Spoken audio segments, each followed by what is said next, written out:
I'm Emily and I'll be showing you how to make a Besser block bench using Besser blocks and a fence panel.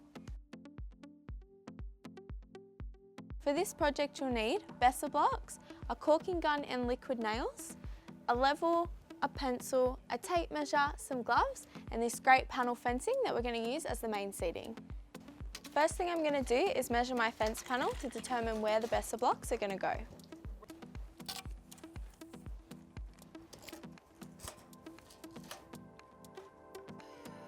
The blocks are a bit heavy and a bit rough around the edges, so I'm going to put some gloves on just to make sure my hands are protected.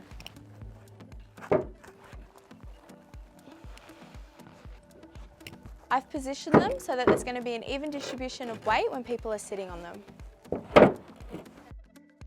So I've put this block up on its side because we want to make sure we have more leg room at the front of the seating. I'm also going to be doing a second block on top of each of these to make sure it's all balanced out.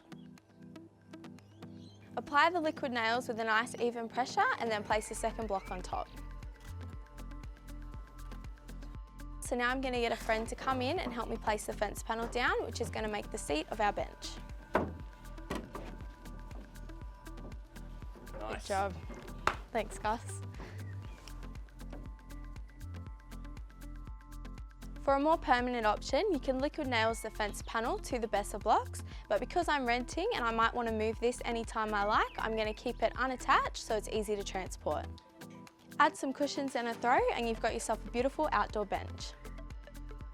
Outdoor benches can be really expensive, but thanks to Bunnings, this one was really cheap and easy to put together.